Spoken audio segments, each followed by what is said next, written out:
Akron Crazies are ready for opening night of the college basketball season. The 7th-ranked Duke Blue Devils host Bears from Maine tonight in Durham, North Carolina. And welcome everybody. Along with Chris Patola, I'm Doug Sherman. So glad you're here for opening night, and the opening night for a generational talent. Cooper Flagg is the 6th in the last 11 years #1 recruit in the country to play for the Blue Devils. So Chris, I ask you, what makes him different than any of his predecessors? It's his approach to the game. He is a competitive monster. He plays the game with great character. And you know, it manifests both in his effort and how unselfish he is when he plays the game. I mean, he takes it so seriously in terms of he could go for 25 points in one game, he could go for 7 points in the next game, and his impact will be of the same degree. He's not hunting shots or stats, he's hunting the right play. And I think it's those winning intangibles which are his best attribute, and it's refreshing. I think if you're seeing Cooper Flagg for the first time tonight, it is refreshing to see a player compete the way he does, a player of his youth and talent. This is the unfurling of Cooper Flagg. And the other part of this story tonight is that they are playing against his home state school. He told me earlier today he actually dreamt of being a Maine Black Bear when he was a kid. It's the school where his mom was a star basketball player and his twin brother has just committed to for next year. The Blue Devils in their home whites have their the ball first. Lob to the rim. One of the other star-studded freshmen trying to involve him in that screen and roll. Come on, Malawach. He, along with Con Knipple and Cooper Flagg, 3 of the top 10 freshmen in the country. And you've got the veteran backcourt, Caleb Foster, Tyrese Proctor. That foul was on Keelan Steele of the Black Bears.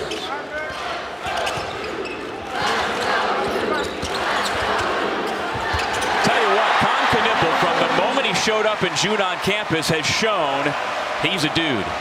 Well, he's a lottery pick, and his shooting is his best attribute. But he shows you there, if you're going to close out, which you have to, I mean, you cannot leave him. He's also physical enough and good enough to put it on the floor and take it all the way to the rim.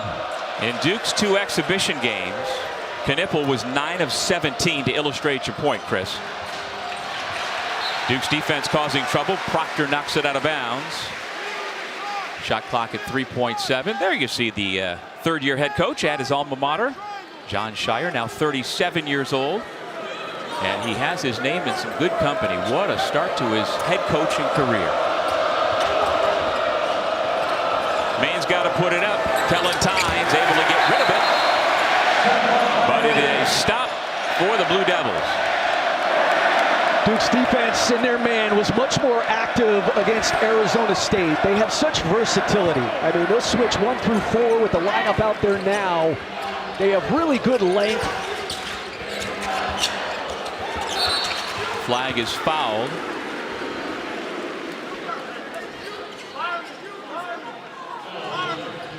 And similar to Jon Scheyer, Chris Markwood in his 3rd year back at his alma mater. Chris is from South Portland. Played a couple of years at Notre Dame before transferring back home to play at Maine.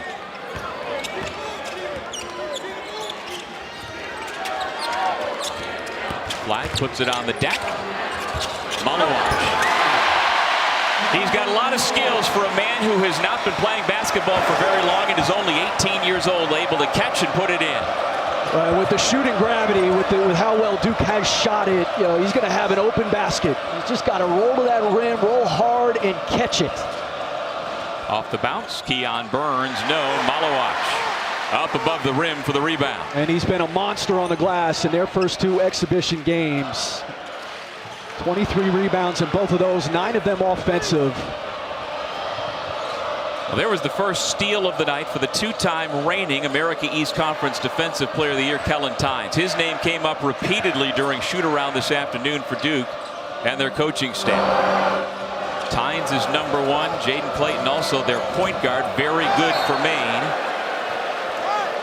Turnover force. Duke gets it back. Second turnover committed by the Black Bears. There is Tynes.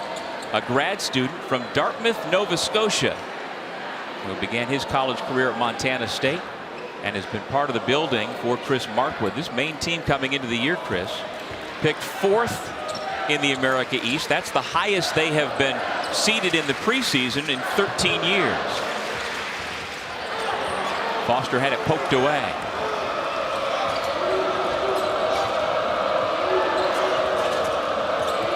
Clayton into the lane.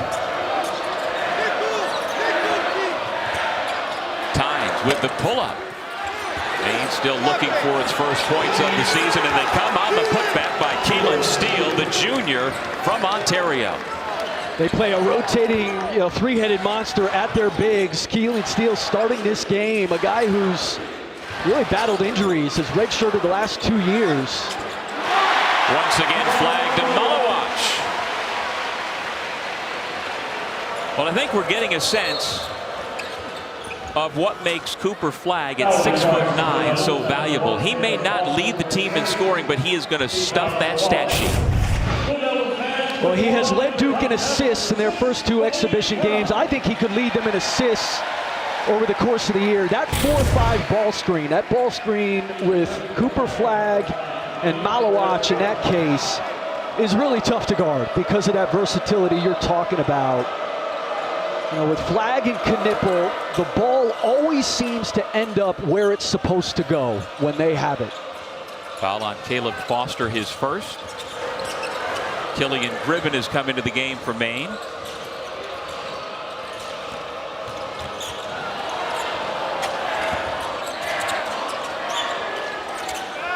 Clayton just caught the front iron. Fight for the basketball comes to Maine.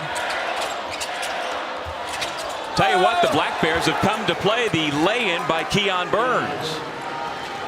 Just keeping possessions alive. Offensive rebound on the last possession there. Broken play. They're able to scoop up.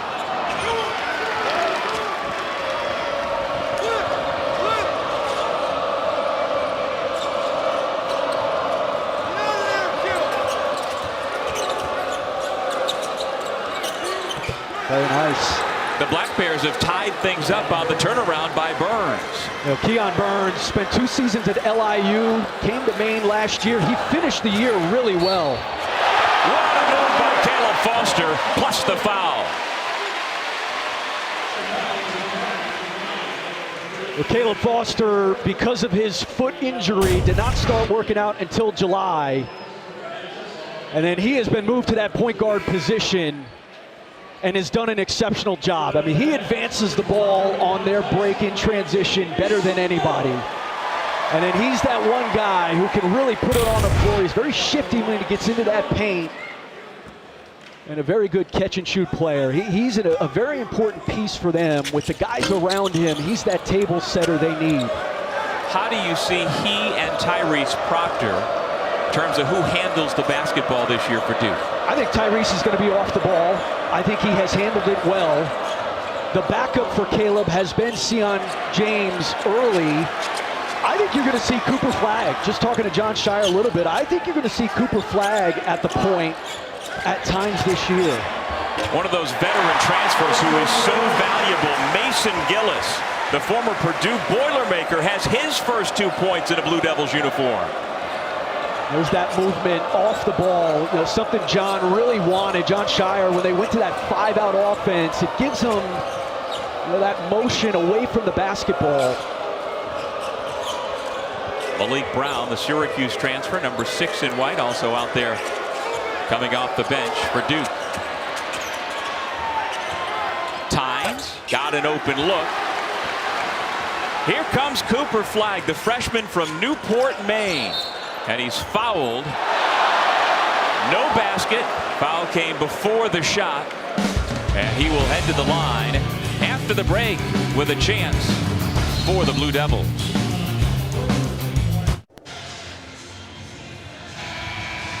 One of the things John Shire wanted was this paint wide open this year. So you're playing 5-out, and you're just going to see a nice little down screen. Here comes Mason Gillis off. And with the paint wide open and the fact that you have to lock in on shooters on the opposite side, it's just, it's easy basketball, good set. And all 10 of Duke's points so far, Doug, coming from that paint. There you see one of those transfers. Mason Gillis coming over from Purdue. Played in that national championship game last year, coming off of their bench with great experience. I'll tell you what, Chris. Coach Shire and his staff couldn't have gone to Central Casting to round out the roster any better than he did with the graduate students, Sion James from Tulane, Mason Gillis, who we've seen from Purdue. Add in Malik Brown from Syracuse. And talking to Coach Shire this afternoon about them, he said they've gotten over themselves. Knipple is fouled from behind, meaning they have established themselves at this level, at the college level, and they have come to Duke with the idea of doing whatever they can, whatever role that is, to help the Blue Devils win games. Well, their two best players by far, it's not even close, so far have been Cooper Flagg and Con Knipple. And by adding those three guys you mentioned, Doug, like those are culture guys. Those are locker room guys. Those are guys who have a lot of experience. And I think what those three guys have really embraced is making Flagg and Knipple better. Get those guys easy shots. Make life easy for your two best players. And that's not to say that these other guys aren't going to get theirs, but Knipple and Flagg have to be the priority. And the great thing about Knipple and Flagg is you're going to get that ball back because of how unselfish those two guys are. So you're right. I mean, you hit it right on the head. John was very targeted in who he went out to get to complement their two best players. After the lane violation, Knipple gets a couple of free throws. 6 unanswered points for Duke.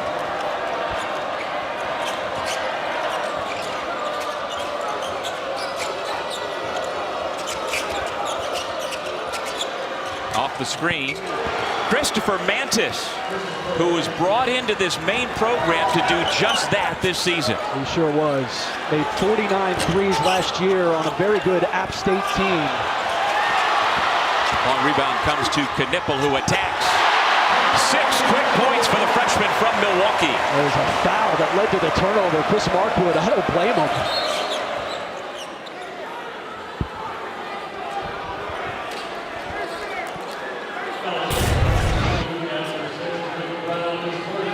But there he is. I mean, he's just all over the place. He always finds the ball, Con Knipple. He's a guy who grew up playing in a men's league in Wisconsin. And you can tell, he is not afraid of contact. He's always on the offensive glass and always around the basketball. Well, even though that shot rimmed out, the fact that Christopher Mantis got another open three will not please the Duke coaching staff. That was a big part of the scout earlier today. Con Knipple. He had 19 against Arizona State in the exhibition. He's picked up where he left off. 9 already, Chris. Just an easy release. He is an elite shooter. Flagged the steal and immediately fouled by Novak Perovic.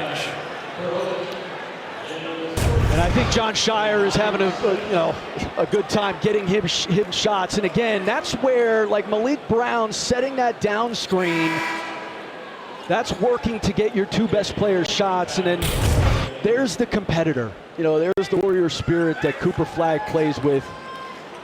Nice job being alert off the ball, making a play in the passing lane. You know what? When you watch shoot around, you watch practice, warm-ups, whatever, this young man, who was fouled before the shot, is yet to score.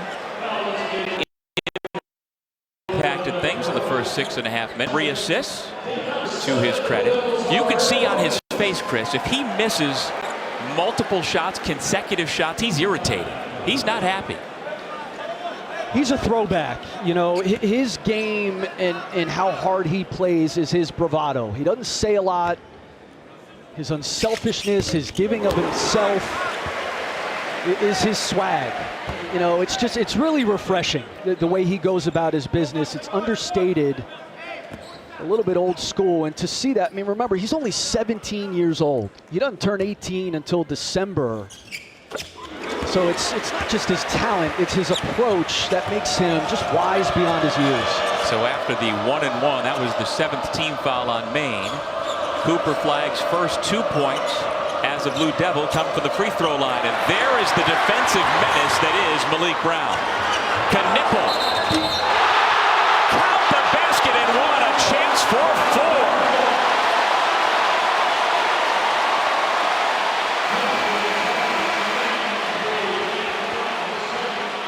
Con Knipple is a dude. He's a dude. He's a lottery pick. But it starts with the defense. Like you said, Malik Brown is a deflection steal master. And then, as we said, a nose for the ball. He is always around the basketball, is Con Knipple, an elite shooter. Foul number 2 on Jaden Clayton. And it is indeed a 4-point play for Knipple. It's now 11 unanswered points for Duke.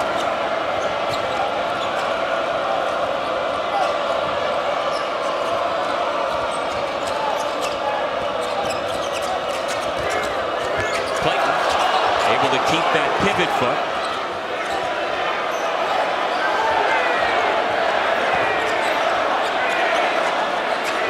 Five on the shot clock. Duke's defense again inspired, forcing a tough shot up against the buzzer by Gribbin. And Malawach in 2 different types of ball screens there, just doing a masterful job. He switched, then he was in drop. Gillis from Knipple.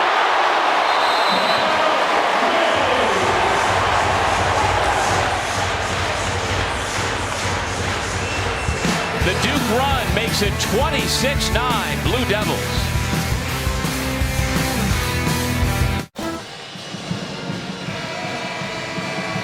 That is Cooper Flagg's twin brother, Ace Flagg, who not coincidentally in the days leading up to this game announced that he's going to be a Maine Black Bear. He is going to stay in the state of Maine to play for his mother's alma mater. They are different players. They're about the same size, but Cooper reclassified. He should have been a high school senior this year. His brother still is a high school senior. And in talking to Cooper earlier today, he said growing up, when they played one-on-one, Cooper says he would win 9 out of 10 one-on-one matchups with his twin brother. Cooper says that? Cooper says it and acknowledges that quite likely Ace would have a different story. But they are different type of players. Ace is more of a forward, Cooper more of a wing. Coming out of the timeout, the Black Bears snap the 14-0 run.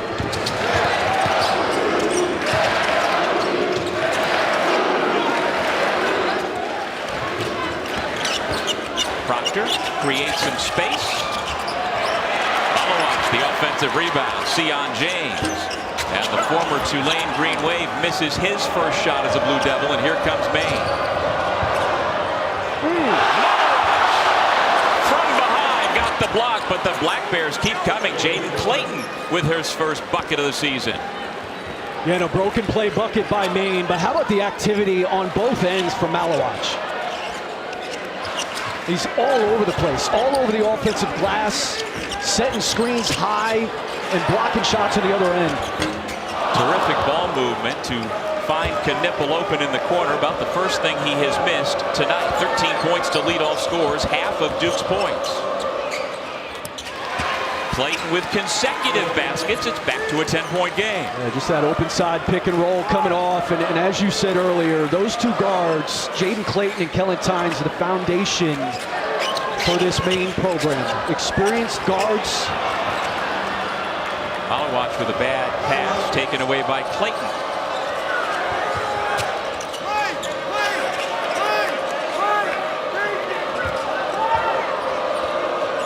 Well, in the America East Conference, Vermont, again this year, the team to beat. But the Black Bears are expected to be able to compete. Novak Perovic, the senior from Serbia, with the runner. Back to an 8-point game. That's 9 unanswered points for the Black Bears coming out of that timeout.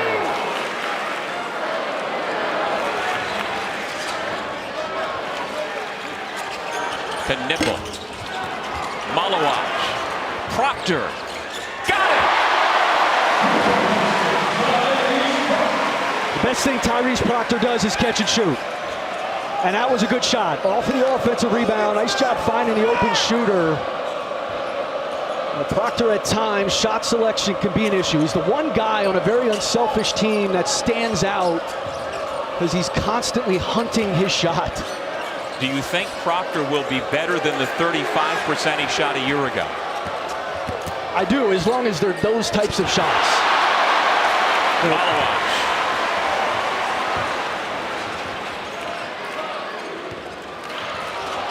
Knipple.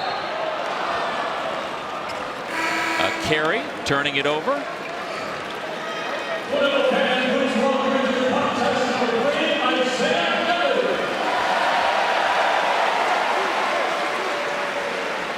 Cooper Flagg back in, still looking for his first made basket.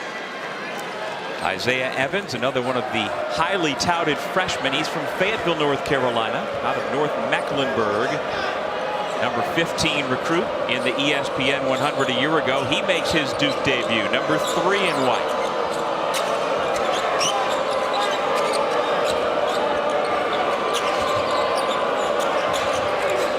Caleb Foster back into the game, playing defense out front for Duke. Proctor tries to cut off Clayton, who pulls up but misses. Board grabbed by Evans.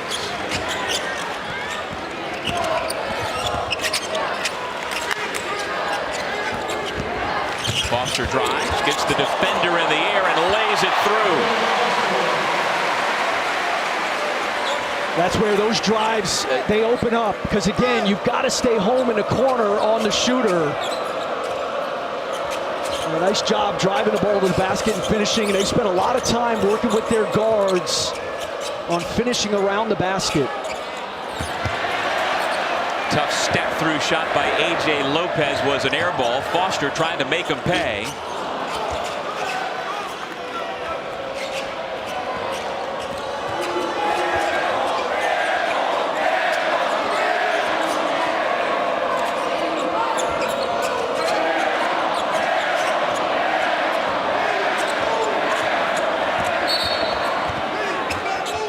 Personal foul going to go against Isaiah Evans, and will take us to break.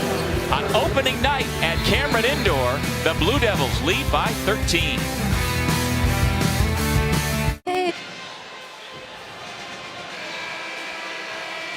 One area where Maine is really taking advantage, and I think a lot of teams are going to go right after Kaman Malawach, is putting him in ball screens. You've got that open corner. Duke has Malawach in drop coverage. And they've spent a lot of time, trying to get him a little more assertive, using that 7'5" wingspan, Doug, to be a little bit more active. But that's the one area where they have struggled so far in their exhibition schedule. And in this game, I think they're going to see a steady diet up. 7'2", 250 pounds, out of the NBA Academy Africa program. He committed to Duke relatively late, but what an addition he is and will be for Coach Shire's star-studded recruiting class, rated number 1 in the country. Kellen Tynes on the turnaround with his first 2 points. Those two guards, Tynes and Clayton, have done a nice job playing off of 2 feet. They're getting to their spot, using a pivot. They know shot blockers are coming. Flagg pulls up. Off the back iron. Foster after the rebound, but it comes to Keon Burns.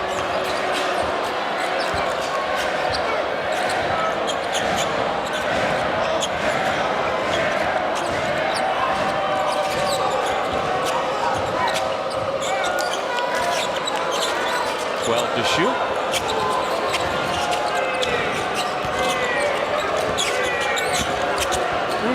Carey able to get the shot up on the rim, just didn't get the roll.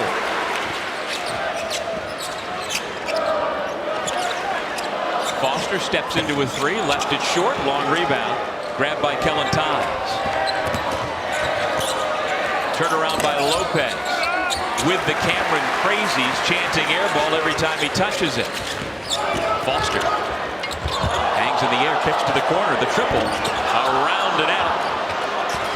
On the stick back, the first made basket in the Duke career of Cooper Flagg. Give him 4 points on the night. A nice job with the advance. Again, Caleb Foster getting into the paint. Nice kick out to Evans, and then you've got guys attacking the offensive glass.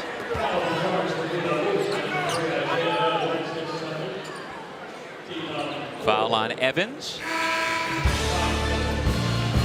Coming up next, number 9 North Carolina hosts Elon. We'll wrap up the night with the Nothing But Net crew at 11 Eastern.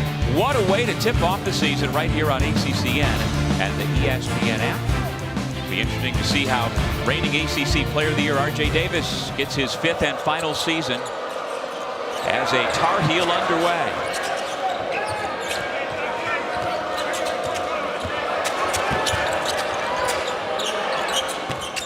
Tell you what, Keon Burns is not afraid. Oh, he's not. Again, in their last 6 games, he was almost a 50, 40, 90 guy. He had a great finish to the year. Well, Burns is a 6'6" senior from White Plains, New York, and as you mentioned, Chris, he's an LIU transfer. His 6 points lead Maine.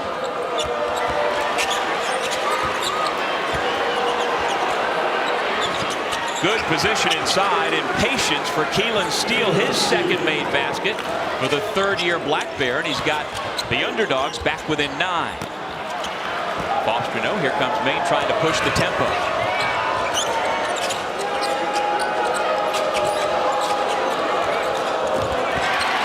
Nice job to step in from the weak side by Gillis. That's the 6th turnover, but given right back. Kellen Tynes will head to the free throw line. Maine has done a nice job when they've gotten into the paint, not panicking. They've used their pivot foot. We've seen this fadeaway from a few different guys here tonight. And then a nice job here again by Keelan Steele, knowing he's got size over the top at 6'10", just taking his time one-on-one. When Maine has taken care of it, they had 5 early turnovers in this game. They've taken much better care of it down the stretch of this half. They've been able to get pretty good looks. Well, Chris Markwood has 9 returning letter winners from a year ago. And again, this Maine team in his first 2 years have gotten better each year. Having won 15 a year ago, the expectation is that will go up this year. Kellen Tynes makes a pair after having been fouled by Mason Gillis.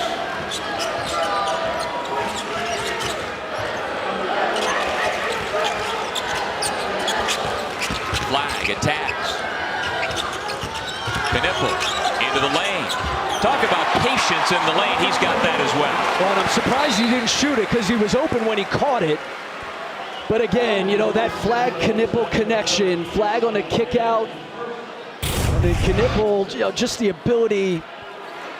I mean, he had a shot there, but press is the issue, and there's the physicality. He's just got a ready body. He spent a lot of time in a weight room. He's really committed there. 6'7", 215 pounds. That foul was on Sion James, his first, and the 6th against Duke here in the first half.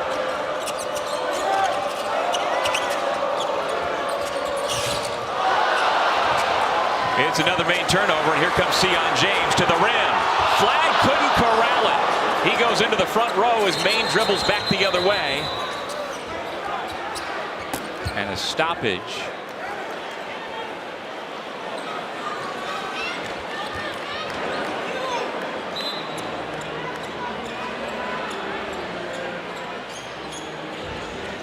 Well, this building is just waiting to explode for the type of highlight that we know can come from Cooper Flag. Well, and my man Sion James sold the clip. You got to put that ball just in the vicinity of the rim, and Flag will get that one. It'll come. We'll take a break as well from Cameron. 35-25 Duke.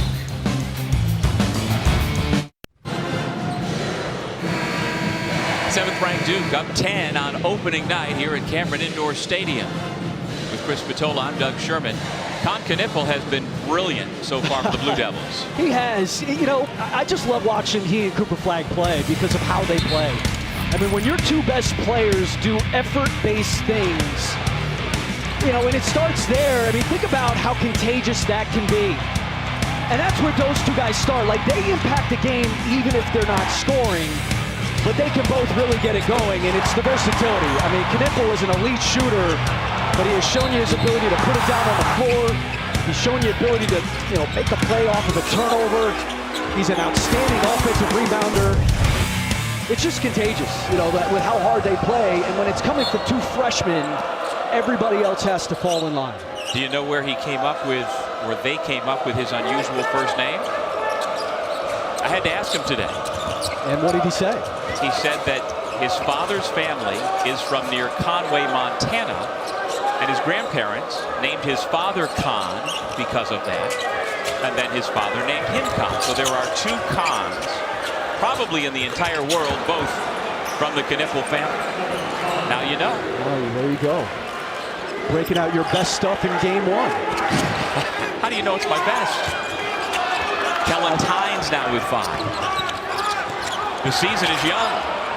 I've done enough games to know what your best stuff is. Doug. Here comes Flag and throwing it down.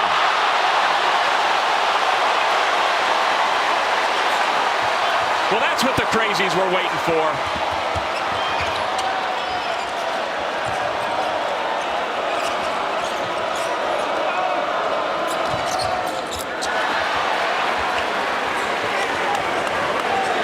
Here he is again, number 2 with the basketball.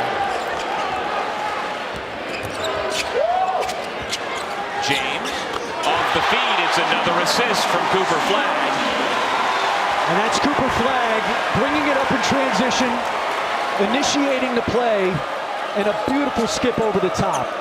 And that's the one guy on Duke's team you think you can kind of help off of, but they all can knock it down. Well, he was 38% a year ago at Tulane. He's a 1,000-point scorer with the Green Wave, so I wouldn't give him too much space.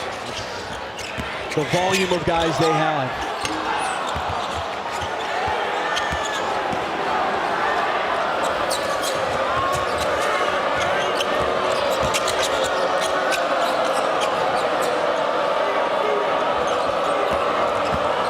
Steele to the reverse. Nice job to keep the defender on his back. 2 foot surgeries the last 2 years for Steele. Has had the red shirt both years, so he hasn't played a lot of basketball. But he's done a nice job on the interior for them in this first half. Flag. He goes to the reverse. Starting to heat up. He's got 8 points. Well, the expectation is that he could have the same type of impact on college basketball, not just here at Duke, but nationally, that we saw to Zion Williamson a few years ago. Do you think that is possible this year for Cooper Flag? There's no question about it. Now, here's the thing. I mean, Zion Williamson went to an Elite 8. Paolo Banchero went to a Final 4. So I think the judgment ultimately is, you know, what do you do in the postseason? But there's no question that he will have the impact as a talent. Cooper Flag out of Nokomis Regional High School. Grew up in Newport, Maine, about a 35-minute drive from the University of Maine campus. So his home state school, and he's doing things like that against the Black Bears. He's so good at putting it on the floor. Again, in transition, there, out of the pick and roll. They didn't even set it. And obviously the length to finish. He's a really good athlete. The one thing it'll be interesting to see, Doug, as the year moves on, you know, shooting, he is an improved shooter. It is not certainly what he does best. On those types of ball screens, do you go underneath? Will we see teams going under with him? Will we see teams daring him to shoot, sort of forcing him to that perimeter shot? Doesn't get the finger roll, but there to clean it up, Malik Brown. The Syracuse transfer has his first 2 points of the year. Yeah, you don't need to run a play for Malik Brown. He doesn't even want for that to happen. He is just in the right place at the right time, all the time. With a minute to go in the first half, the putback for the Black Bears and for Killian Gribben, the Siena transfer. And that's their 6th offensive rebound in this first half. It's been the one problem area after that first shot. It's been a one problem area for Duke. Flag now 0 for 3 from distance. He's got 8 points, 3 rebounds, 4 assists.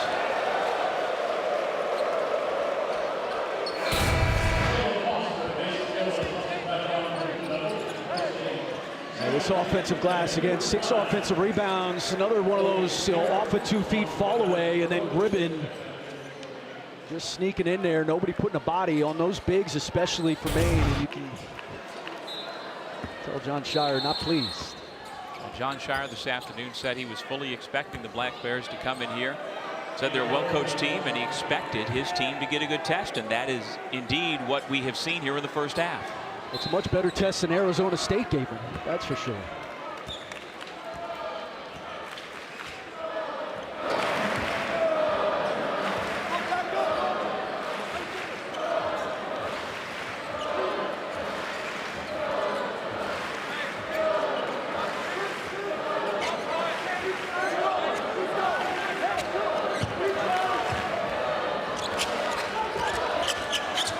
Flag with 5 on the shot clock. Got to put it up. That does not count.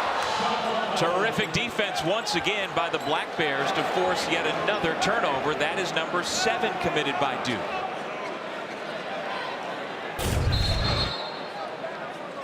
And just, nobody really aware of the clock.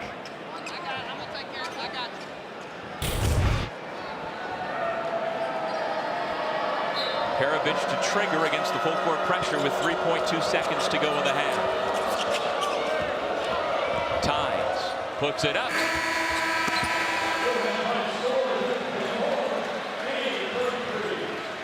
A competitive start to the new season for Jon Scheyer and his Duke Blue Devils, up by 11. And the debut of Cooper Flagg off to a flying start. We'll send it back to the studio. Taylor Tannenbaum and the guys.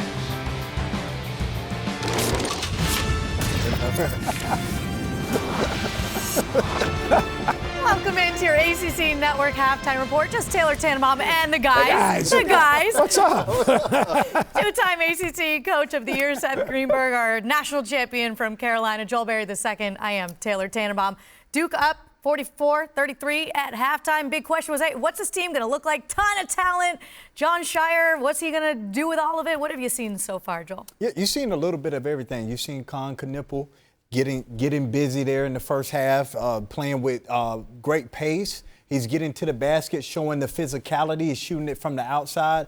And then you see Cooper Flagg. He gets 2 feet past you. It's pretty much over with. But we're seeing what this Duke team is all about with the amount of talent that they have on this team. When they play with pace and force, they're a different basketball team. When they get paint touches, they're a different basketball team. A couple of those threes early in the clock without getting a paint touch.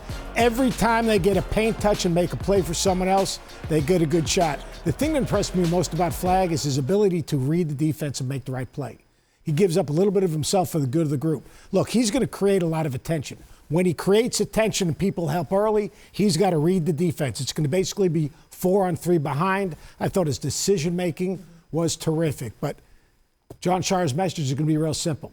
Play ahead of the defense, play with pace, but if not, we have to get paint touches. We don't want to just reverse the ball on the perimeter, get a paint touch, make a play for someone else. Cooper Flagg, 8 points, but like you just alluded to, more than that, 4 assists, 3 rebounds. And we do have to show you the dunk that all the crazies went crazy over. We've been waiting for it. And here you go. He almost had another one there, but apparently wasn't watching the shot clock expired. But this is nice. Yeah, he played at Mount Vernon. He should see the shot clock. But like I said, he gets 2 feet past you. He gets 2 feet past you. He's going and being able to finish at the basket. That's what's so great about this guy and his physicality. Coach, you always alluded to it. You always say chin on the rim, chin on the rim. This guy can put his chin on the rim. Something I can't relate to. The chin never gets to the rim. Yeah, I'm 5'2", unfortunately. We weren't blessed with that kind of height or those kinds of bunnies. All right, we got some more to check out around the ACC, including a banner going up in the rafters there in Raleigh. Not 1, but 2 ACC champions and that Final Four berth for NC State. What they're up to tonight, Kevin Keats and company, next on your ACC Network halftime report.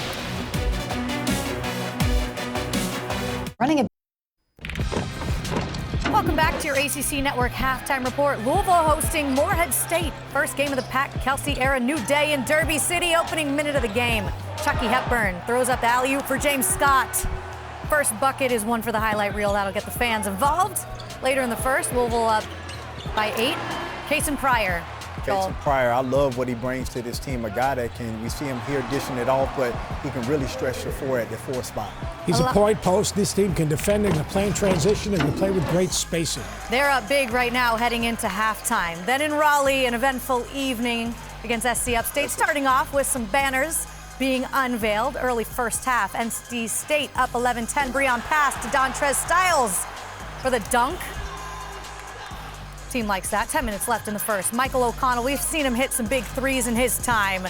Sinks one here. NC State up 21-14. And Michael O'Connell, he's the heart of this basketball team. He's a leader. He's got a toughness about him. Other people follow him. But the Montrezl style, I think he's a huge addition. When he was at North Carolina, he wanted to play too. He's a four-man right now, and as a four-man, he is a matchup problem, especially in transition. NC State is in control right now. Look, the days of DJ Burns are over with at NC State. But we're seeing a different team, and a team coming off a Final Four run. What are you expecting? What are you seeing so far from them? Yeah, well, like what Coach Keith said, this is a new. They're building a new run for this team. Last year's team, that's over with. They lost a big piece in DJ Burns. Looking at all of these exhibition games that started the season, no one's posting up anymore, Coach. Everyone's playing 5 out, so that's what you'll see with this team. You got Brandon Huntley-Hatfield coming over from Louisville. You got Dontrez Styles. You'll see a new type of team with this NC State team. Got a good energy right now. A really good energy there and in Louisville as well and all around the league. It's just day one. So everyone's feeling really good about themselves right now. But here on ACC Network, Con Knippel, he's been really good so far in the first half and won. We'll be back with more on the other side of this ACC Network halftime report. Halftime of the Duke game right now, but coming up after this one, we head to Chapel Hill because 9th-ranked Carolina is hosting Elon for their season opener right here on the network. Of course, we'll have you covered before and after, but right here, right now, we're watching the big regular season debut of Cooper Flagg. Doesn't get much better than this. Right down Broadway, throws down the dunk. Duke up 44-33 at halftime. Doug Sherman's Chris Spatola have you covered for the second half. We'll see you after.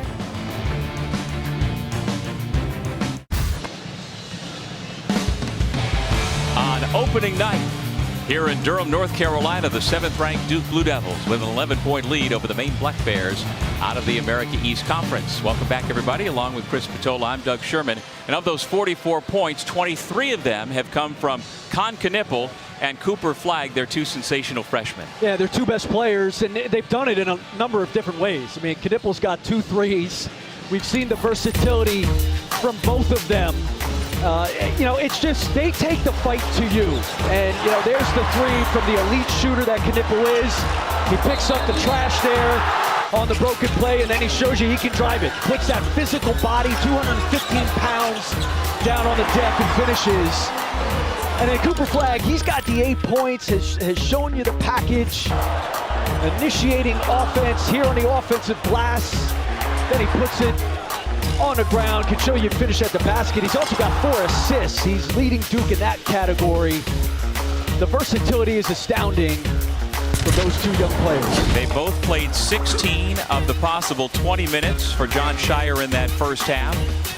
And good balance otherwise. We have seen flashes from the other highly touted freshman, Kaman Malawach, 4 points, 5 rebounds. Both sides have been a bit sloppy, Chris. 8 turnovers for Maine, 7 for Duke. Yeah, the 7 for Duke, and then the offensive glass hurt Duke at the end of that half. Maine has 6 offensive rebounds. Their bigs doing a nice job, just extra effort, finding themselves around the rim, scooping some stuff up. Maine's style kind of fits this type of a game. They're very deliberate on the offensive end. They can do a better job plugging gaps. Typically they're pretty heavy in their gaps in their defense. They, because of Duke's shooting, they really spread you out.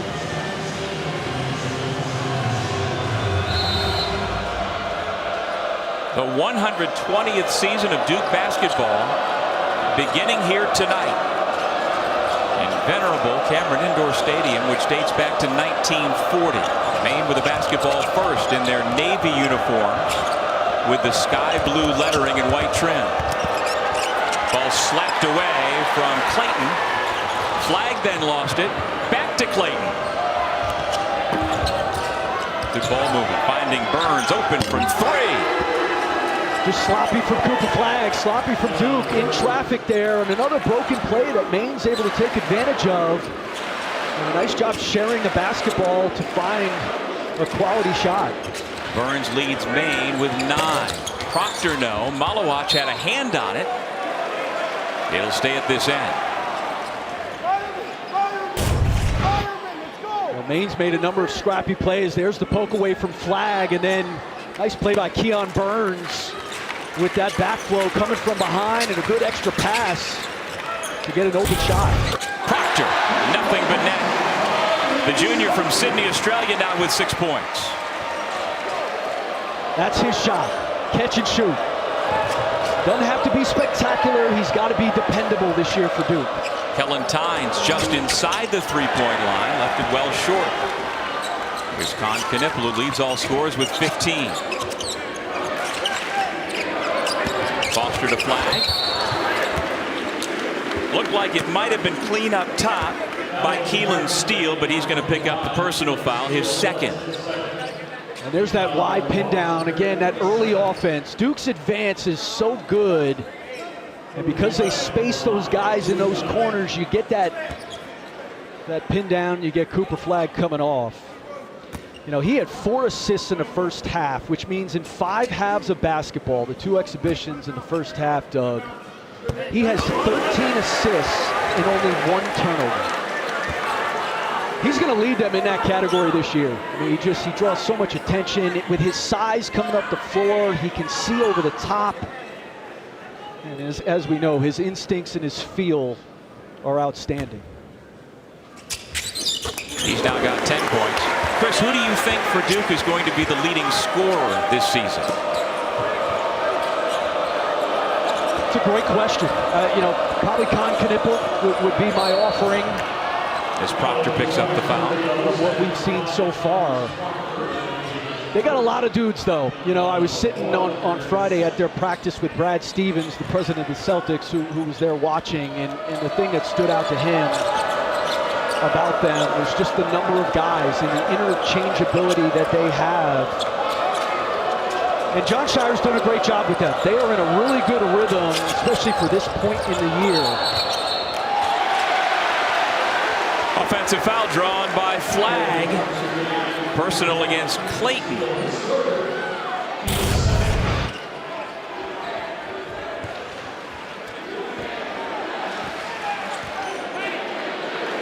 I know that. I don't know if he just fell over or... Either way, it's another Black Bears turnover. Flag with the basketball in hand. Foster to the corner. Knipple to Flag. But that's how Duke wants to play on offense, right? Get it into the paint and then kick it out to an open shooter. No question. And the spacing allows them to do that, and the unselfishness. Malawach didn't need to block it, just his mere presence. But then on second effort, Keelan Steele with a chance for 3. Well, you talked about the injuries that have kept Keelan Steele from playing. He had a career-high 4 points against UMaine Augusta 2 years ago, a Division III opponent. He's come into Cameron here tonight and is already into double figures. And he's perfect from the field. He hasn't missed a shot. He's been very active on the inside. He's been physical. And that's the one area, you know, when you talk to Chris, we talked to Chris Markwood today. They have really experienced guards. Nice bank job there. Really experienced guards. Their wings are athletic, and he likes their physicality and skill up front.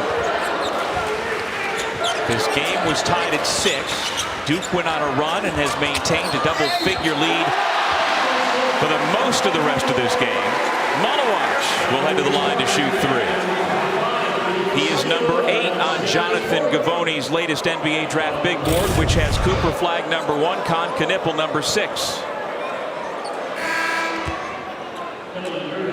That is the 4th personal foul on Keelan Steele, which seems to be inevitable, having to do all of what he is asked to do. And yes, that is a left glove that Malawach is wearing for the foreseeable future to protect his hand. He's got a minor hand injury, and so we saw in both of the exhibition victories and then during practice and shoot around, he continues to wear it in the game here tonight. Coach Shire, though, says it doesn't impact his play, has not hurt him. but he wouldn't mind seeing it come off somewhere down the road because that would mean his hand's feeling better.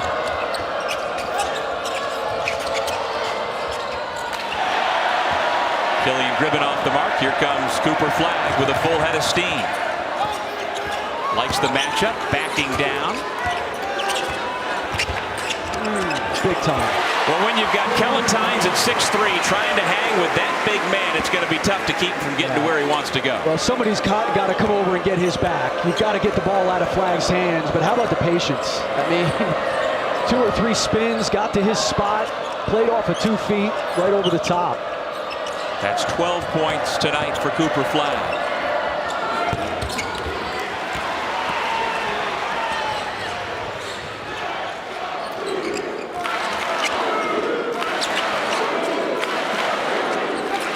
Gives it up, then goes to set the screen. Rejected by Foster right down the lane. Missed the shot. And then the rebound went off his hand and out of bounds. You know, either Flagg brings it up or they throw it to him early in transition because he's trailing the play oftentimes. And like you said, Doug, you got the matchup. Nobody comes over to help. Kellen Tynes, I mean, at that point, you have got to get the ball out of Cooper Flagg's hands. But again, with the shooting gravity of Duke and the number of shooters they have, you're just, everybody's reluctant to leave their guy.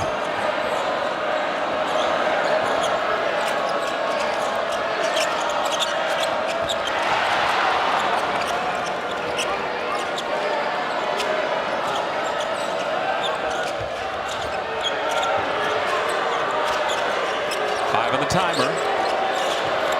Burns puts up a tough shot.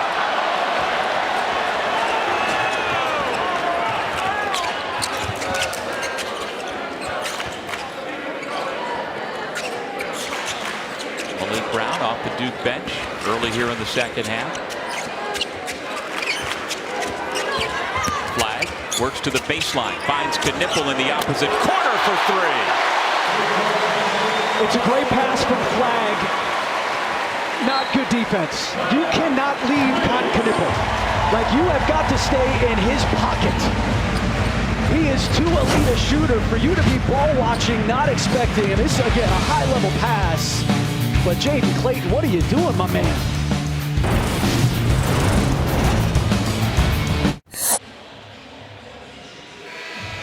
Country music royalty here at Cameron Indoor Stadium tonight. Zach Brown at the Zach Brown Band, sitting right behind the Duke bench.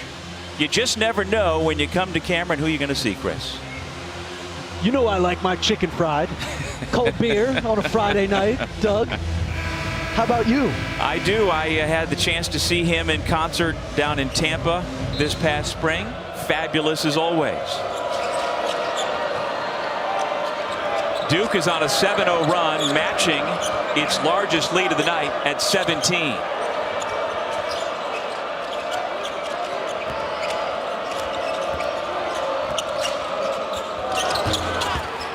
Good closeout by Flagg to make that a tough shot for Keon Burns. James Proctor, Brown, Flagg. There's James off the bounce from last year's Defensive Player of the Year in the ACC. The other thing Malik Brown does really well, he's a very good passer. You know, he's very good at it, that short roll out of the pocket, top of the key like he was there. He's just got a good feel as a passer. Clayton pulls up. A little strong. Flagg with another rebound, and he'll bring it up himself.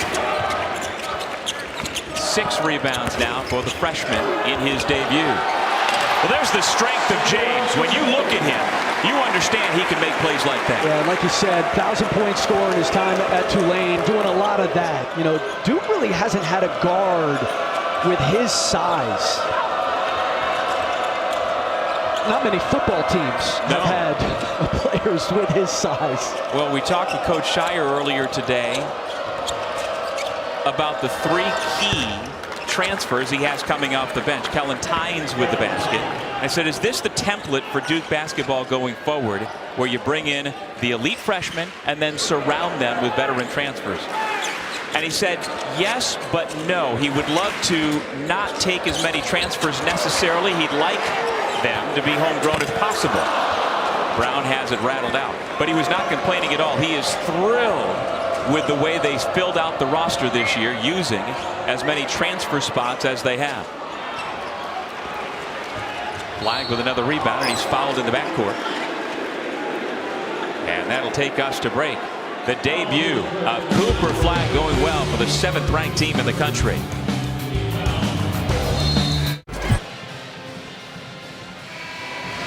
Welcome back to Cameron. This 5-out offense for Duke's really tough to guard because of the spacing. John Shire puts his 2 best players in the corner. This basket's wide open. You just get a little screen here and then a slip to the basket by Sion James. You can't leave the corners because of who's there. And then that basket, Doug, is wide open. And that's the rhythm that Duke is in right now offensively. And, you know, you credit John Shire, the job he and his staff have done. A lot of it has to do with their personnel, too. I mean, you just got a lot of guys who have a really good feel, high IQ for the game. So Flag and Knipple understood that the slip was coming, and they knew to stay out of the way. Or it's their responsibility, you know, being in the corners, and then, you know, Sion James has that option to slip off of that little screen. James turns it over. Second half shooting, Duke starting to seize control fully. 60% since the break. Maine shooting only 27% since the break.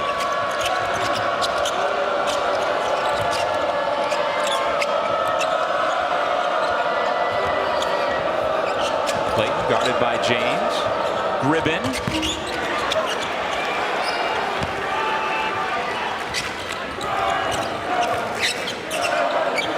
Proctor, Flag, and James around the perimeter. Gillis back in along with Malik Brown. Here's Flag, spins around the defender, and an offensive foul. He hooked the defender with that elbow. That's personal foul number 1 on Cooper Flag.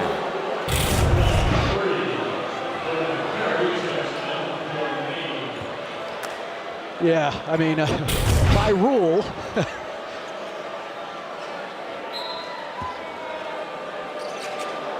So you're saying you didn't like it? I mean, look, if I'm Jaden Clayton, I'm loving the bailout, for sure. Logan Carey in the game, a sophomore guard from Shelton, Connecticut. To the left hand, that's a nice looking move by Jaden Clayton. Give him 6 points for the junior from Whitby, Ontario. And again, it's the backcourt for the Black Bears, Clayton and Tynes, that has Chris Markwood and this Maine basketball team so looking forward to this new season. Picked 4th in the America East. Of course, John Becker's Vermont Catamounts, the favorites once again this year. But Maine continues to make strides under their 3rd-year head coach. And he is a Black Bear through and through. A 2005 graduate, former captain. Gillis on the backdoor pass, and once again it's Brown with the perfect feathered bounce pass. And another slip to the basket.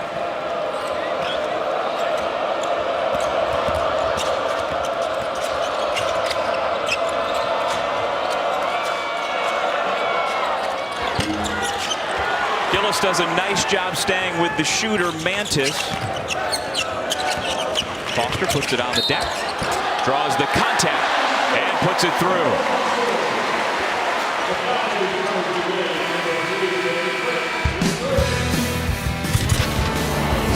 Well, Duke's offense is rolling. They got a lot of dudes. Caleb Foster, little bump, little bounce, it falls.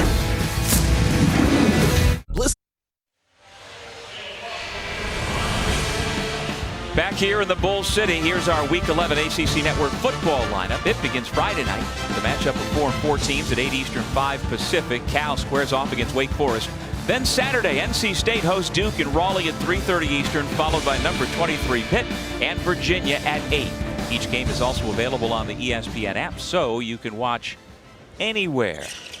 Watch to see if the Duke football team can come up with its 7th win of the year and how they deal with the terrific freshman quarterback of the Wolfpack, C.J. Bailey. Multiple offensive rebounds for Duke.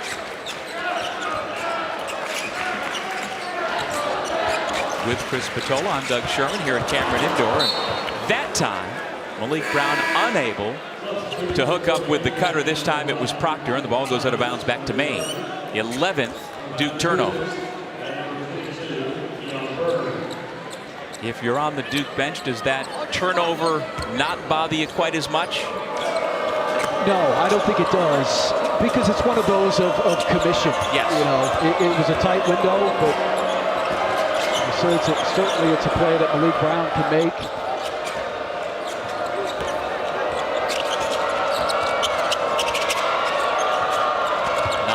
Gone here in the second half. What a spinning bucket and a chance for three by Logan Carey. I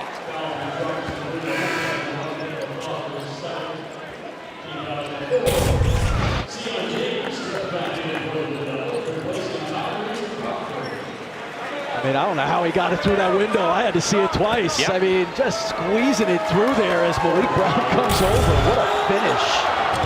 The foul went against Foster, his second.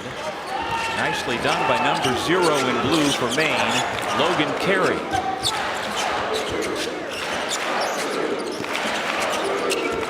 It was an 11-point lead at halftime. The Blue Devils have stretched it out here in the second.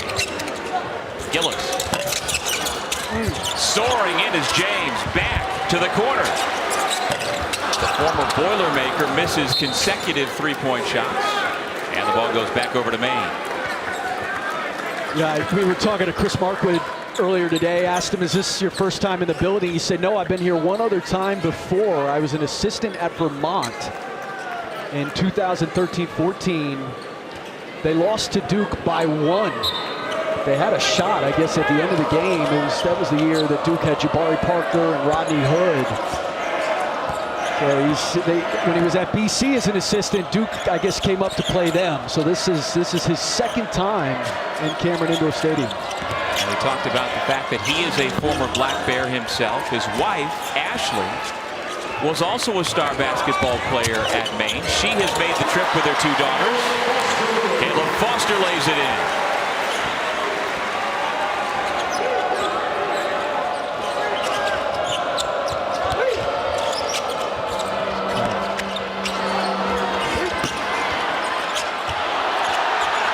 Whistle. Play continues after the miss by Revon Tudic. Knipple comes to a stop and banks it in. You know, and Con Knipple was the help on that slip to the basket on the last possession down there. I mean, he comes over, makes a great defensive play, and then ends up scoring on the other end.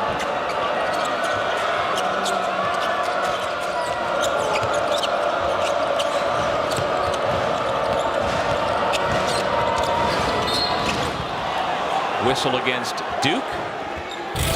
Yeah, here's this play by Knipple. Watch him come over. He reads the play, walls up, and forces a miss. You know, those two guys, he and Cooper Flagg, make you feel them. And then on the other end, nice job using his shot fake. He's got that kickstand body, but I'm telling you, man, he's physical, he's tough. Well, he was Mr. Basketball in the state of Wisconsin last year at Wisconsin Lutheran High School. Team went 30-0 to claim the state championship. And he gets here to Duke, and his teammate Cooper Flagg had gone 33-0 and won a national title at Montverde.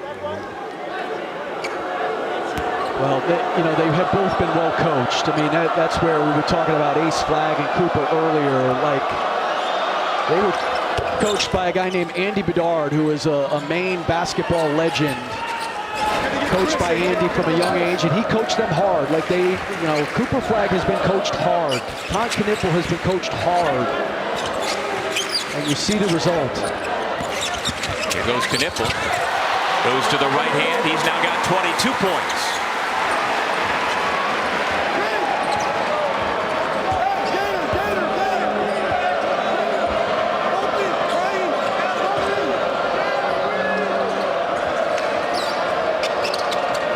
Defended by Foster. Foster tries to stay with him. Tynes no-look pass, but James was there waiting for it. Sion James will head to the line to shoot 2. Would you draw a charge or try to if Sion James at 6'6", 220 was coming at you with a full head of steam? I wouldn't step in and take a charge if it was you coming down. Are you crazy? I'd break in half. He is Chris Patola, two-time scoring champion in the Patriot League during his days at Army. You were not leading the Patriot League in charges drawn, I guess. I was not, or attempted. Charges drawn. Business decision, right? No question. You were too valuable at the other end of the floor. Oh, I got a face for TV. Well, that was the 8th steal of the night for Duke, turning it into points at the other end. James out of Sugar Hill, Georgia, with a couple of free throws. He's had a real nice debut. 9 points off the bench tonight for Duke.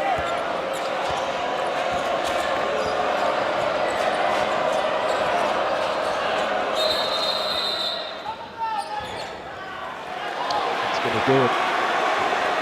Keelan steal. And if it's steal, that would be his 5th.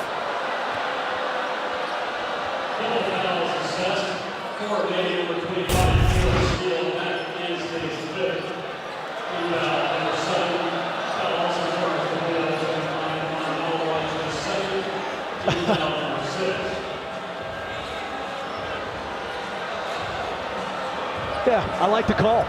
You know, Malawach is impeding and Steele trying to fight through there.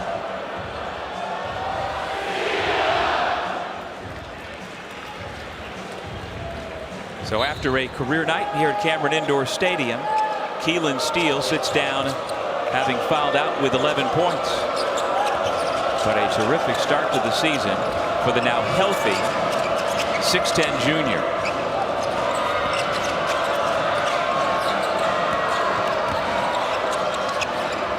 Been replaced by Killian Gribben again, a 6'10" junior from Ireland. One on the shot clock, and the whistle comes, and a foul is called. And I'm not sure both officials saw that the same way. The official out near the perimeter said that is a foul on Duke, and that is the call that stands.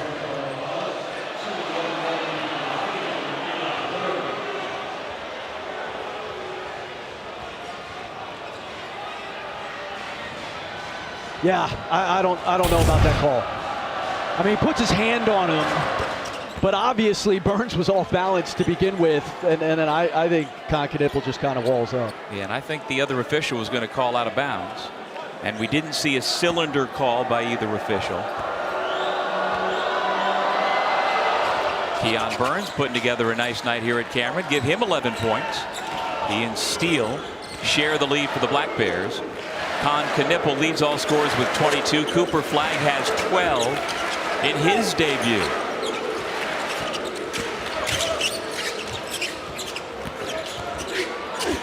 James left it a little short.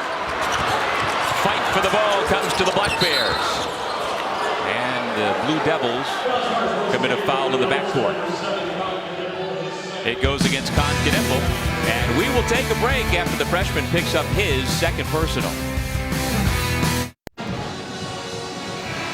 Duke basketball royalty in the house. Luol Deng, 15 years in the NBA, two-time All-Star.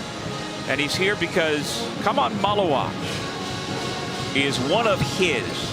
Kaman has been mentored by his fellow South Sudanese basketball player. And so Luol back and checking things out. And if we go back to that shot, the buddy sitting next to Luol Deng is actually wearing a shot of Luol when he was a Duke Blue Devil.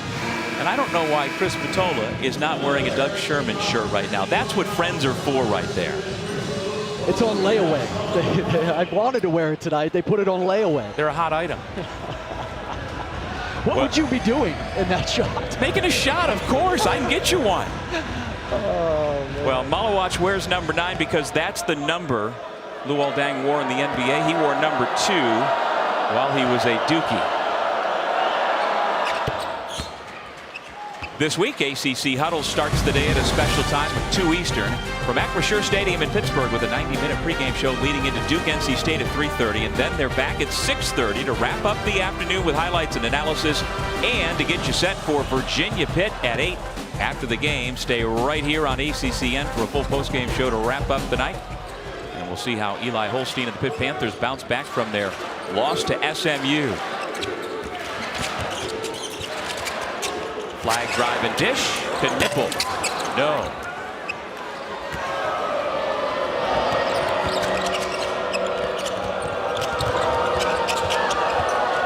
Clayton keeps the dribble.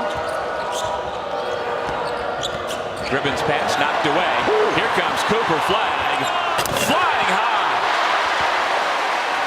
How many times have we seen flag in the passing lane tonight?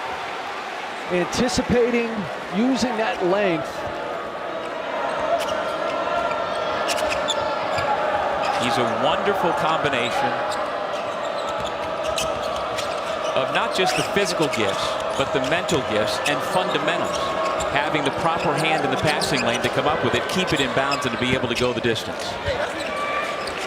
Well, he competes. He's in every play. He's trying to make the right play. And it's what separates him. To the left hand now for 16 points.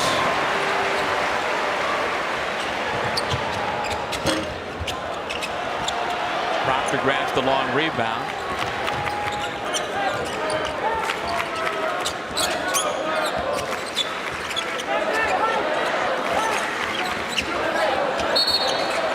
Off the ball foul committed by Kellen Tynes. It's the whole package tonight for Cooper Flag. In that passing lane. Shows a little flair at the end there. And then just facing up. Mid-post, goes to work with the left. Flag is 6 of 13 for 16 points. 0 for 4 from distance. He's made his 4 free throws, 7 rebounds, 5 assists, couple of turnovers in 27 minutes. And the numbers just keep going up for the 6'9", 205-pound freshman from Newport, Maine. And again, it's not a coincidence that this game was scheduled. Coach Shire, when we asked him earlier today, said, yeah, it was kind of something we wanted to do to get Maine and Duke together because of what the state of Maine and the people of Orono really do mean to the Flag family. And again, his mom was a star player on a dynastic women's basketball program back in the 90s at Duke, or at Maine rather. His brother has just committed. His twin brother Ace is going to be a Black Bear next year. And so it just seemed to make sense all the way around to have Maine come here to Cameron. And Maine has given them a good look tonight. You know, certainly a better look than the 2 exhibitions gave Duke.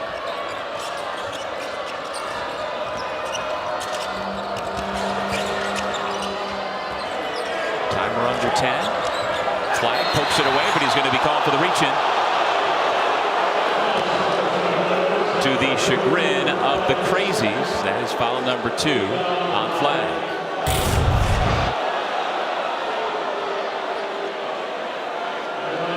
And we talk so much about his offense. His defense might be ahead of his offense, right? I mean, he is such a good on-ball and help-side defender.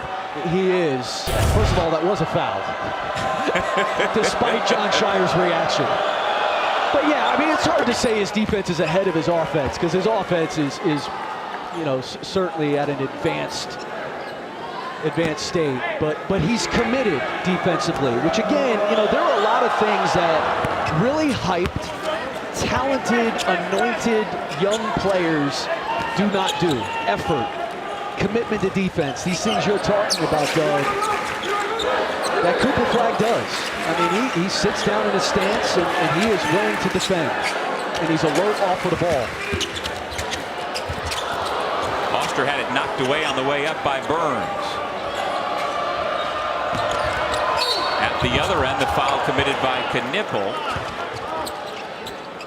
And we will have free throws upcoming for A.J. Lopez, the senior from Queens, New York, out of Mount Zion Prep in Maryland, who began his college career at the University of New Hampshire.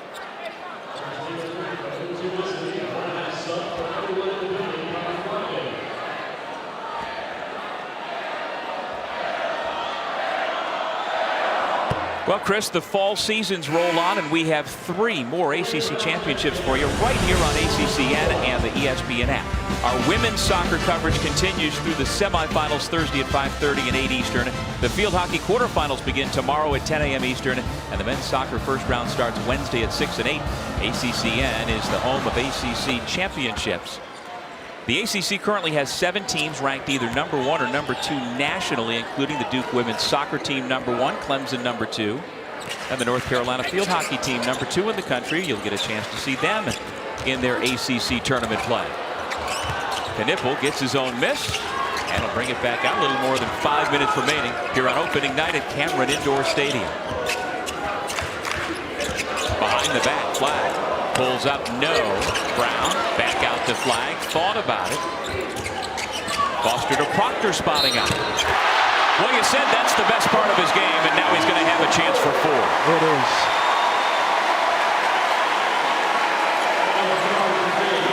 That's what he's got to be able to do. Hunt his catch and shoot.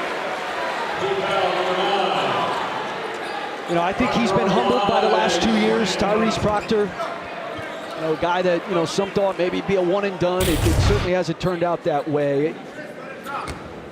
You know, he hasn't fought being off the ball. They moved him off of the point.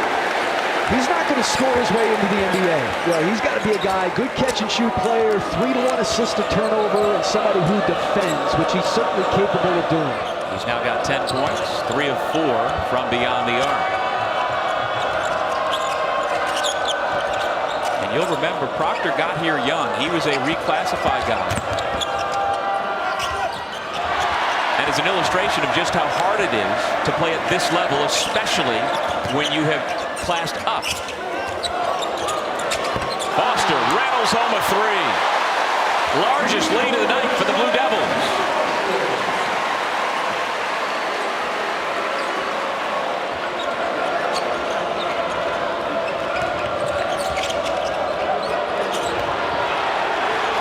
There is that effort on defense we've been talking about from Cooper Flag. You know, that's, I said in the open, he plays the game with character. This is what I mean. You know, the willingness to A, defend, and B, dive on the floor for a loose ball. That's playing with a warrior spirit. And when you combine that with talent, that's why, if you're seeing him for the first time, that's why Cooper Flag is special. And it permeates through the roster. If your best player plays like that, the other guys are going to.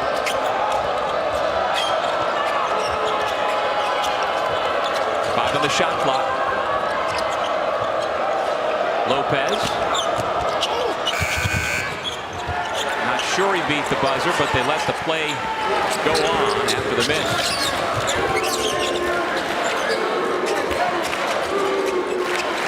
Well, we've got all 3 of the transfers out on the floor right now for Duke. Brown kicks it out to James, to Gillis. Here's Proctor. And again, that trio of guys, Cooper Flag is down on the floor at the other end of the court. And in some pain.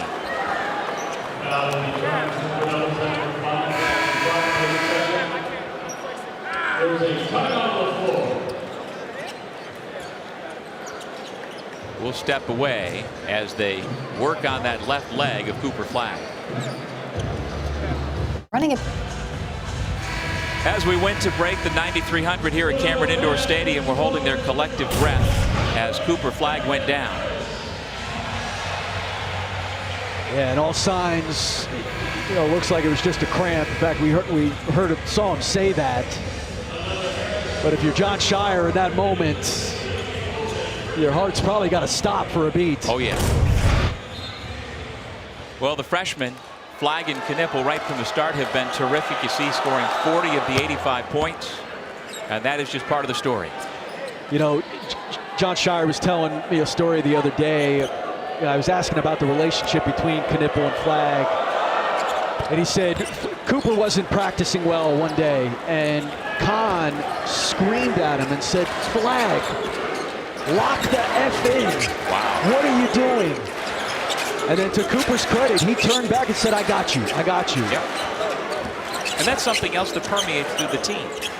if he is accountable and allows for himself to be held accountable by his peers, it's great. Darren Harris, the freshman from Herndon, Virginia, has his first 3 points as a Duke Blue Devil.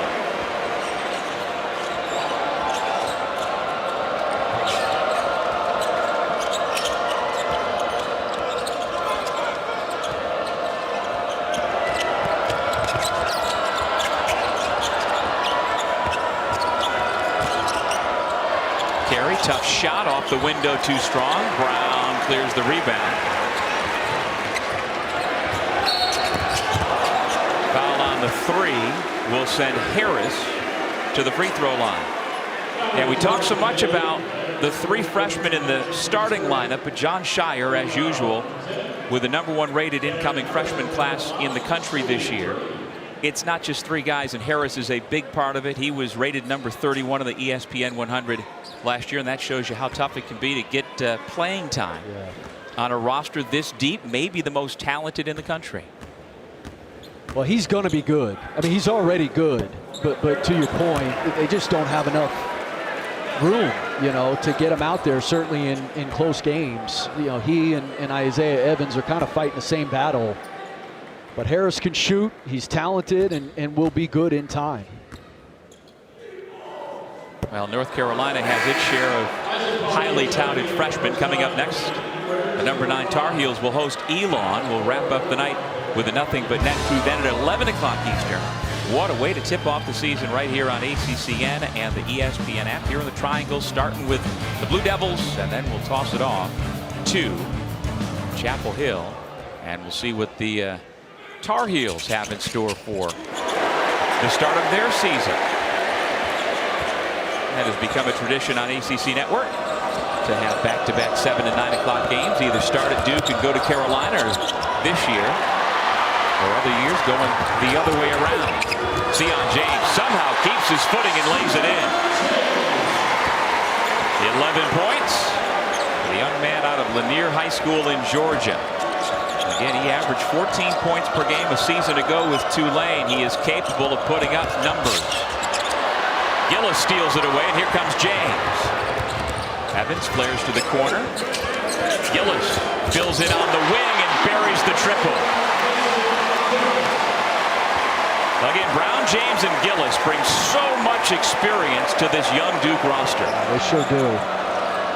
Mason Gillis won 110 games in 4 years at Purdue. Of course, played in the national championship.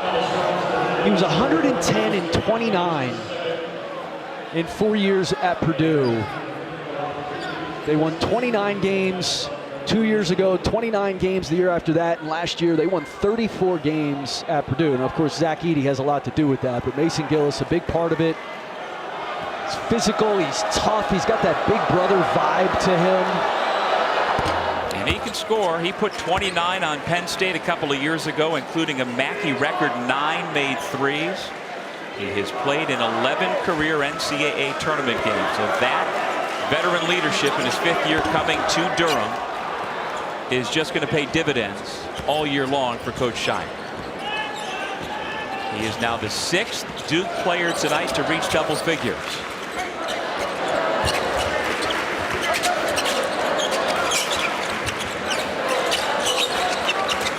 Brown's pass knocked away. Stolen by Keon Burns. And he makes him pay with a driving layup.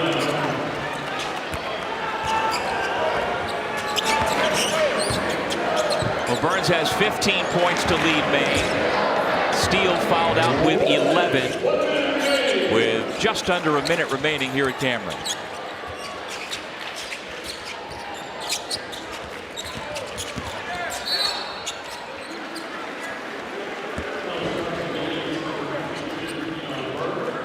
Well, after 2 blowout exhibitions, they beat Division II Lincoln 107-56, and then Arizona State 103-47. In those 2 games, Duke shot the lights out 45%. They have not shot quite that well tonight, but at 38%, that's good. What have you seen out of the Blue Devils in their first regular season game tonight? Yeah, I think they were better defensively in this second half. You know, the question for them when you start getting to play better teams is, can they defend and rebound consistently? You know, and the offensive glass hurt them a little bit in the first half. But their offense is really tough to guard. I mean, it starts again with the ability to shoot the three, and the number of guys they have that can do that, and the gravity that creates on the floor. And again, John Shire's done a nice job leveraging that. But can they defend and rebound consistently against good teams, I think becomes the question. Clayton can't get the roll.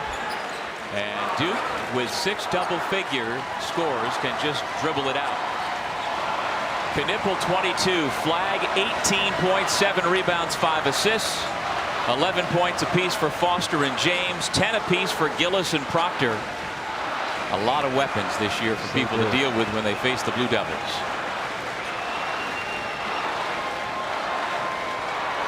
Your final score, 96-62, your final score. The regular season here at Cameron is underway with a bang. The freshmen lived up to the expectations. For Chris Patola, I'm Doug Sherman saying so long from Durham. Duke wins at 96-62. Coming up next, Elon and Carolina, but for now we send it back to the studio. All right, Sherman and Spatola, that dynamic duo. Are they the guys? Appreciate them, the guys, Spatola and Sherman. I'm with my guys right now. Two-time ACC coach of the year and a national champion. RJ Davis, though, he's trying to lead Carolina back to a national championship this year and back returning as the ACC Player of the Year, the first one to try to go back-to-back since J.J. Redick did it back in the day. So we'll see if he can do that. We are leading into that game against Elon coming up here. But the game you just saw on ACC Network, Duke just completely dominating Maine. 6 guys in double figures tonight, the big debut of Cooper Flag. What do you make of the Blue Devils? Well, one, I think you saw the talent on display with Cooper Flag. Everyone finally getting a chance to see those 2 guys play along with the other talent that's on the team. And then you also see the versatility. I mean, the interchangeability of their guys, the different lineups that Coach Shire can put out on the court. I mean, I don't know how you can guard this team. And then also with the veterans that they have that pairs along with these young guys. Pace and force, talent, and really a collective responsibility to share the basketball. I think it starts with Knippel's ability to make shots, obviously, but Cooper Flag, his floor game is about as good for a 6'8" player. He sees plays, he doesn't chase it, he makes the right play, he plays within himself, but yet he can be explosive. All right, Duke has some really good games coming up, too. Obviously, they're going to be tested. This is why they schedule the way that they do. You look at this, Coach. You circle that one on November 12th. That's a good one, and Kansas as well. Yeah, Kentucky's going to be an explosive offensive team. Mark Pope's half of the shots they're going to take is from the three-point line. They play with great spacing and really good pace. And then that Arizona game, challenging your team. Going on the road, you learn more from going on the road than you do from playing at home. Yeah, lost that one last year. See if they get a different result on the road this year. Elon, North Carolina, coming up in just a couple of minutes. There he is, RJ Davis, back for some more. All right, guys, we saw a little preseason Carolina action. I'll default to you, Joel, since you wore the jersey there. What do you anticipate from the Heels this year? Look, no more Armando Bacot, a little bit different, but still much of the same expectation. I think this is a guard-heavy team. I think this team goes as the guards go. I mean, you got RJ Davis coming back, ACC Player of the Year last year. Seth Trimble in that Memphis game, if the folks didn't see him in that exhibition game, he was very impressive, 33 points. But then we see here on the screen Ian Jackson along with Drake Powell. I mean, Coach Davis and his coaching staff are going to have a hard task at what type of lineup are they going to start at? They're going to go small and play really fast, or will they insert Ian Jackson to give a little bit more size? But it is a lot of talent on the floor, and we'll see a little bit of different Carolina basketball with Bacot gone and Jayla Washington being that stretch 5. I tell you one thing, they're going to play faster. That's just the way it is. Whether they go small or they go bigger, faster? They can play fast. Why? Because they're going to need to play ahead of the defense. What they're going to do to me is they're going to be explosive down the floor. You sit and watch them in practice, and that's all Hubert is emphasizing, get up the floor. Elliot Cadeau is much improved. I mean, I think the big questions will be, can they rebound and defend the rim? those two things. In terms of offensively, I think they're going to be explosive in transition. Yeah, even more explosive than you are. Fast as lightning. They'll go as fast as humanly possible. For Coach, for Joel Berry, the second, I'm Taylor Tannenbaum. Our friends, Wes Durham, the representative for Elon, and Corey Alexander are on the call of this one. We will see you at halftime. Enjoy, guys. The stage is set.